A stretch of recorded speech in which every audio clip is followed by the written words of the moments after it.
Hi friends, welcome to Tanu cooking hut. ಹಲಸಂದಿ ಕಾಳಲ್ಲಿ ಸಾರು ಅಥವಾ ಪಲ್ಯ ಮಾಡೋದು ಗೊತ್ತಿರ್ಬೋದು. ನಾನಿವತ್ತು ಡಿಫ್ರೆಂಟಾಗಿ ಹಲಸಿನ ಕಾಳಿನ ವಡೆ ಮಾಡೋದು ತೋರಿಸಿದ್ದೀನಿ. ಹಾಗಾದರೆ ಹೇಗೆ ಮಾಡೋದು ಅಂತ ನೋಡೋಣ ಬನ್ನಿ. ವಡೆ ಮಾಡುವ 5ರಿಂದ 6 ಗಂಟೆ ಮೊದಲು ಕಾಳನ್ನು ನೆನೆಸಿಡಬೇಕು. ನಾನಿಲ್ಲಿ ಬೆಳಗ್ಗೆ ಮಾಡುವುದಕ್ಕೆ ರಾತ್ರಿನೇ ನೆನೆಸಿಟ್ಟಿದ್ದೆ. ಇದ್ರ ಮೇಲಿನ ನೀರನ್ನು ತೆಗೆದು ಈಗ ಹೀಗೆ ಪಕ್ಕಕ್ಕಿಡಿ. ಇದಕ್ಕೆ ಬೇಕಾಗಿರೋ ಮಸಾಲೆ ರುಬ್ಕೊಳ್ಳೋಣ.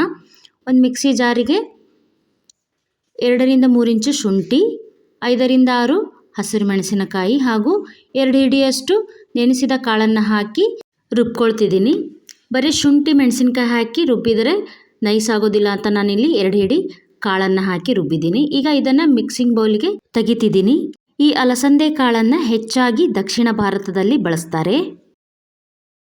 ಈಗ ಮತ್ತೆ ಇದೇ ಜಾರಿಗೆ ನೆನೆಸಿದ ಹಲಸಂದಿ ಕಾಳನ್ನ ಹಾಕಿ ರುಬ್ಕೊಳ್ತಿದ್ದೀನಿ. ತುಂಬ ನೈಸಾಗಿ ಏನು ಬೇಡ, ಸ್ವಲ್ಪ ತರಿಯಾಗಿದ್ದರೆ ಸಾಕು, ಆ ಥರ ರುಬ್ಕೊಳ್ಬೇಕು. ನೋಡಿ, ಈ ಥರ ರುಬ್ಕೊಳ್ಬೇಕು. ಈಗ ಇದನ್ನು ಅದೇ ಮಿಕ್ಸಿಂಗ್ ಬೌಲ್ಗೆ ತೆಗಿತಿದ್ದೀನಿ. ಹೀಗೆ ಎಲ್ಲ ಹಲಸಂದಿ ಕಾಳನ್ನು ಈ ಥರ ರುಬ್ಬಿ, ಅಷ್ಟರಲ್ಲಿ ನನ್ನ ಚಾನಲ್ಗೆ ನೀವು ಇನ್ನೂ ಹೊಸಬ್ರಾಗಿದ್ದರೆ ಈಗಲೇ ಪಕ್ಕದಲ್ಲಿರೋ ಬೆಲ್ ಬಟನ್ನ ಪ್ರೆಸ್ ಮಾಡಿ ಸಬ್ಸ್ಕ್ರೈಬ್ ಆಗಿ. ಇನ್ನು ಮುಂದೆ ನಾ ಹಾಕೋ ವಿಡಿಯೋ ನೋಟಿಫಿಕೇಷನ್ ನಿಮಗೆ ಮೊದಲು ಬರುತ್ತೆ. ನೋಡಿ, ಈಗ ಎಲ್ಲ ಕಾಳನ್ನು ರುಬ್ಬಾಗಿದೆ.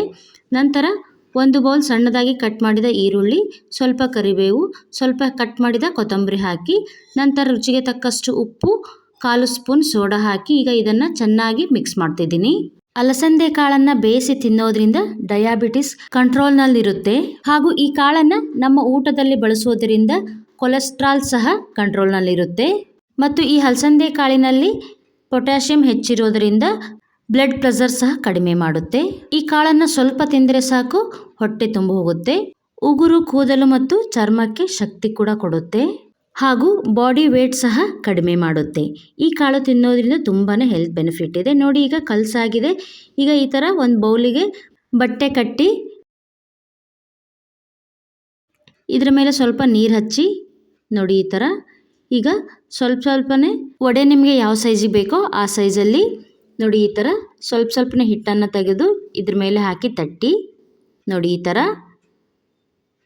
ಮಧ್ಯೆ ಹೋಲ್ ಮಾಡಿ.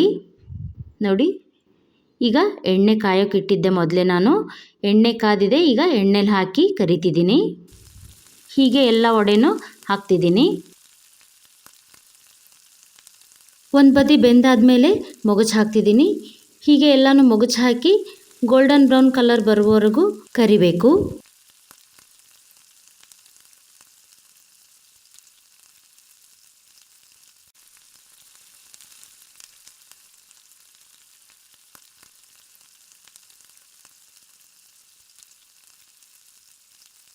ಕರ್ದಾಗಿದೆ ನೋಡಿ, ತೆಗಿತಿದ್ದೀನಿ. ಈಗ ಬಿಸಿಯಾದ ಹಾಗೂ ತುಂಬ ರುಚಿಯಾಗಿರುವ ಅಲಸಂದೆ ಕಾಳಿನ ವಡೆ ರೆಡಿಯಾಗಿದೆ. ಇದಕ್ಕೆ ಬೇಕಂದರೆ ಕಾಯಿ ಚಟ್ನಿನೂ ಸಹ ಮಾಡಿ ಅದ್ರ ಜೊತೆ ನೆಂಚ್ಕೊಂಡು ತಿನ್ಬೋದು. ನೋಡಿ, ಒಂದು ತೋರಿಸ್ತಿದ್ದೀನಿ ಎಷ್ಟು ಚೆನ್ನಾಗಿ ಆಗಿದೆ ಅಂತ. ಮೇಲೆ ಕ್ರಿಸ್ಪಿ, ಒಳಗೆ ಸಾಫ್ಟಾಗಿ ಆಗಿರುತ್ತೆ. ಟೇಸ್ಟ್ ಮಾತ್ರ ತುಂಬ ಚೆನ್ನಾಗಿರುತ್ತೆ. ಈ ಅಲಸಂದೆ ಕಾಳು ವಡೆನ ಬೆಳಗ್ಗೆ ಟಿಫಿನ್ಗೆ ಸಹ ಮಾಡಬಹುದು. ತೊಯ್ಸಿದ ಮಂಡಕ್ಕಿ ಅಥವಾ ತೊಯ್ಸಿದ ಅವಲಕ್ಕಿ ಜೊತೆ ತುಂಬ ರುಚಿಯಾಗಿರುತ್ತೆ. ಅಥವಾ ಈವ್ನಿಂಗ್ ಸ್ನ್ಯಾಕ್ಸಿಗೆ ಕೂಡ ಮಾಡಬಹುದು. ಹಾಗಾದರೆ ನೀವು ಸಹ ಈ ಅಲಸಂದೆ ಕಾಳಿನ ವಡೆ ಮಾಡಿ ಟೇಸ್ಟ್ ಹೇಗೆ ಬಂದಿದೆ ಅಂತ ಕಮೆಂಟ್ ಮಾಡಿ. ಇಷ್ಟ ಆದರೆ ಲೈಕ್ ಮಾಡಿ ಹಾಗೂ ನಿಮ್ಮ ಫ್ರೆಂಡ್ಸ್ ಆ್ಯಂಡ್ ಫ್ಯಾಮಿಲಿಗೆ ಶೇರ್ ಮಾಡಿ ಮತ್ತು ಫಾಲೋ ಮಾಡೋದನ್ನು ಮರಿಬೇಡಿ. ಹೀಗೆ ಪ್ರೋತ್ಸಾಹಿಸಿ. ಮತ್ತೊಂದು ರೆಸಿಪಿಯೊಂದಿಗೆ ಸಿಗೋಣ. Thank you.